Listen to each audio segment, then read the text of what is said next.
Hey everyone, welcome back in my channel treasure world.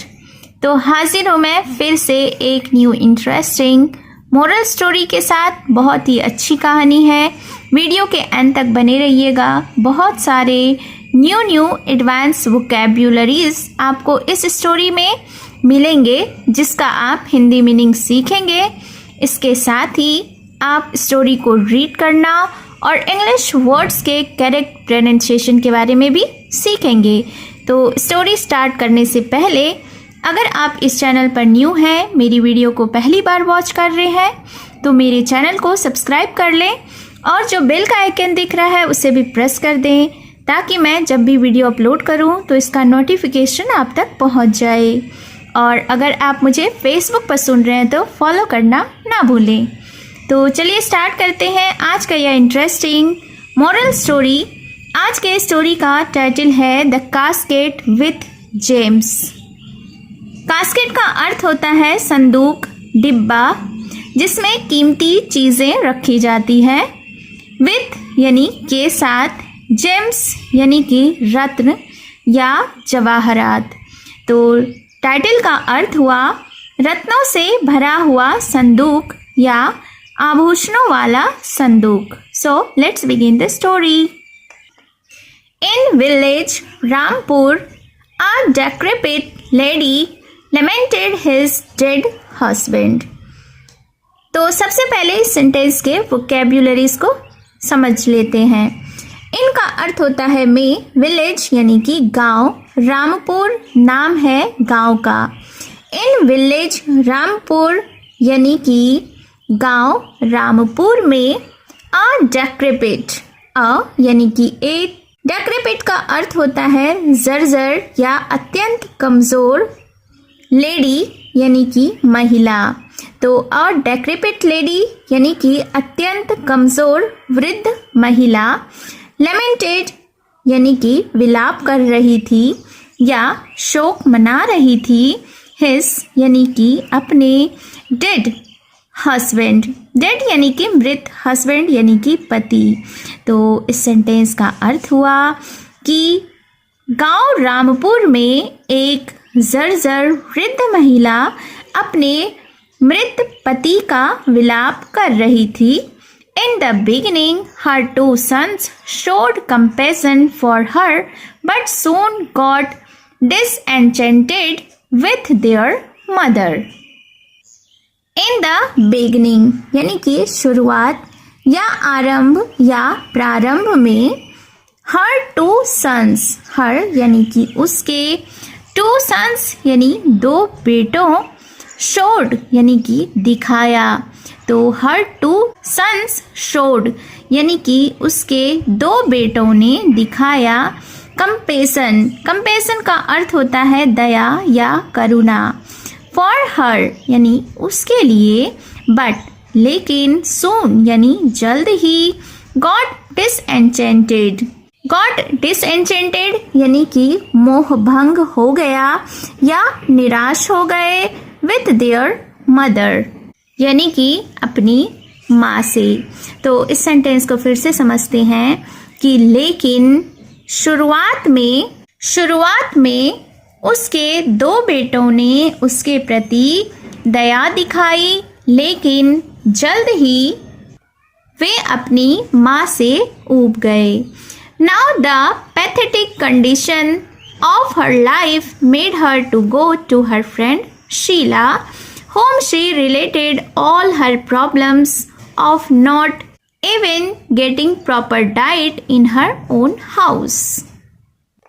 Now यानी कि अब, the pathetic condition यानी कि दयनीय स्थिति, ऑफ हर लाइफ यानी उसके जीवन का, made her to go to her friend Sheela यानी कि उसे जाने पर मजबूर किया अपनी सहेली शीला के पास, whom she related all her problems of not even getting proper diet in her own house। whom यानी कि जिसे या जिसके सामने, she related यानी उसने बताया या साझा किया, all her problems यानी अपनी सारी समस्याएं of not even getting proper diet, यानी कि इतना भी नहीं सही भोजन पाने का, इन हर ओन हाउस, यानी कि अपने ही घर में। तो इस सेंटेंस को फिर से समझते हैं कि now the pathetic condition of her life made her to go to her friend Sheela, यानी कि अब उसके जीवन की दयनीय स्थिति ने उसे अपनी सहेली शीला के पास जाने पर मजबूर कर दिया। whom she related all her problems of not even getting proper diet in her own house, यानी कि उसने अपनी सारी समस्याएं उसे बताई कि अपने ही घर में उसे ठीक से भोजन तक नहीं मिलता था। The shrewd woman willfully showed her a way by which she would be dominant in her house and gave her a mysterious casket full of gems. The shrewd woman यानी कि चालाक या समझदार महिला, willfully यानी जानबूझकर या इरादतन, showed her a way यानी उसे एक तरीका दिखाया, by which जिसके द्वारा या जिससे, she would be dominate यानी कि दबदबा बनाना। डोमिनेट का अर्थ होता है दबदबा बनाना या हुक्म चलाना। तो शी वुड बी डोमिनेट यानी कि वह नियंत्रण रख सकेगी या प्रभाव जमा सकेगी इन हर हाउस अपने घर में, एंड गेव हर और उसे दिया, अ यानी एक, मिस्टीरियस कास्केट यानी एक रहस्यमय संदूक या डिब्बा, फुल ऑफ जेम्स यानी रत्नों से भरा हुआ।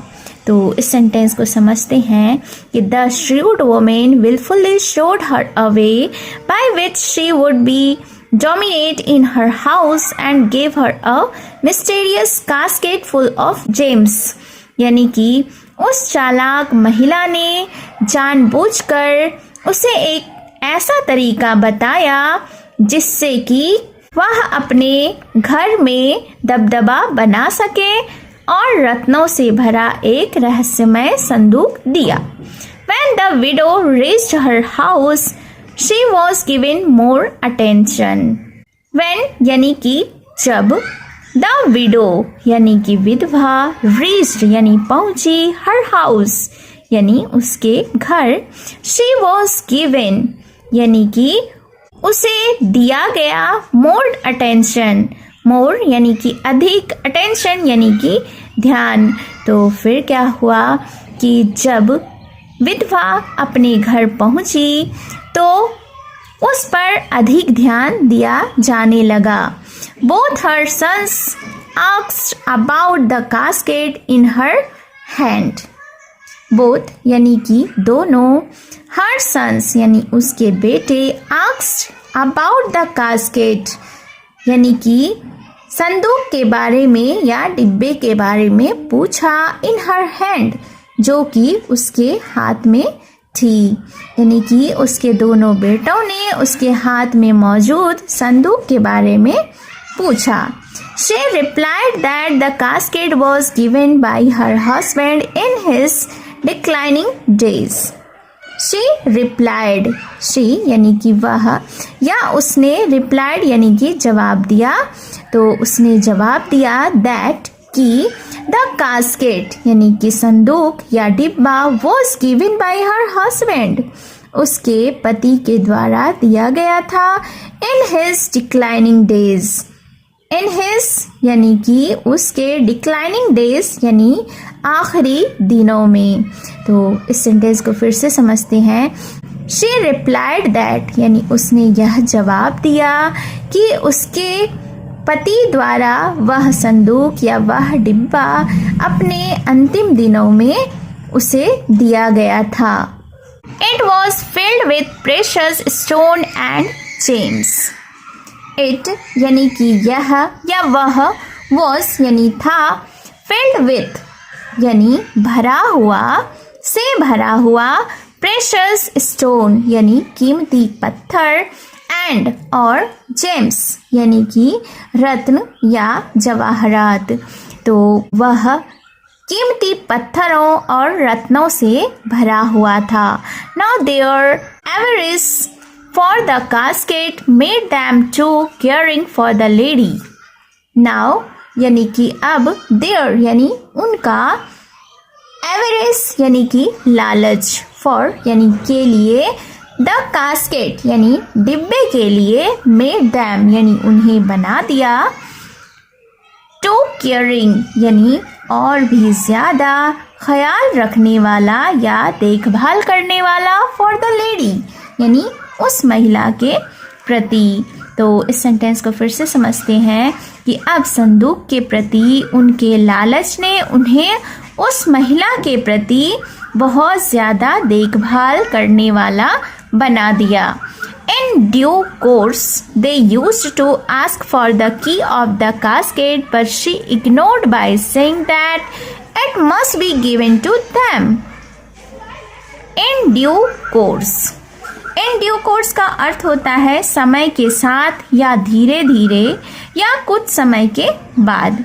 They used to ask यानी वे मांगने लगे या बार बार मांगने लगे, for the key of casket यानी संदूक की चाबी, but she ignored by saying that लेकिन उसने उनकी बात अनसुनी की यह कहकर that कि it must be given to them यह उन्हें ज़रूर दिया जाएगा।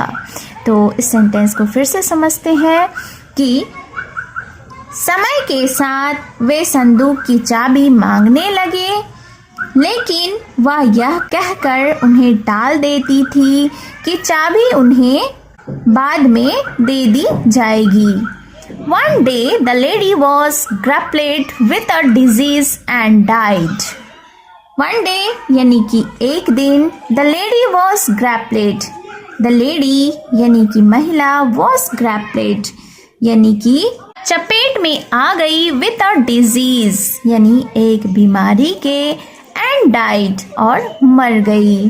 तो फिर क्या हुआ कि एक दिन वह महिला एक बीमारी की चपेट में आ गई और उसकी मृत्यु हो गई।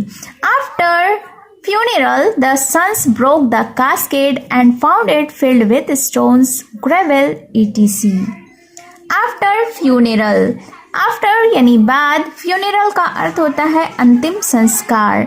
The sons यानी कि बेटे, broke the casket, broke यानी कि तोड़ा, the casket यानी डिब्बे को या संदूक को, and found और पाया, it filled with stones कि यह भरा हुआ था, with stones यानी पत्थरों से, gravel यानी कंकड़ से, etc यानी आदि। तो फिर क्या हुआ कि आफ्टर फ्यूनरल यानी अंतिम संस्कार के बाद, the sons broke the casket and found it filled with stones, gravel etc। बेटों ने संदूक तोड़ा और उसमें पत्थर, कंकड़ आदि भरे हुए पाए। Moral, greed gives nothing. Greed का अर्थ होता है लालच, गिव्स यानी देता है, नथिंग यानी कुछ नहीं। तो इस स्टोरी का यह मॉरल है, यह सीख है कि लालच कुछ नहीं देती। तो कमेंट बॉक्स में ज़रूर बताएं कि आपको यह स्टोरी कैसी लगी और मेरा यह प्रयास कैसा लगा, और स्टोरी के डिस्क्रिप्शन को ज़रूर चेकआउट करें। मैंने जो भी इस स्टोरी में इम्पॉर्टेंट वर्ड्स यूज़ हुए हैं मैंने वहाँ पे हिंदी मीनिंग के साथ लिस्ट आउट किया है। तो आप जाएं, डिस्क्रिप्शन को चेकआउट करें और अपने वर्ड्स स्टॉक को बढ़ाएं। और अगर आपने अभी तक मेरे चैनल को सब्सक्राइब नहीं किया है तो चैनल को सब्सक्राइब कर लें, बेल का आइकन भी हिट कर दें, और अगर आप मुझे फेसबुक पर सुन रहे हैं तो फॉलो ज़रूर करें। तो मिलती हूँ मैं फिर से एक न्यू इंटरेस्टिंग मोरल स्टोरी के साथ।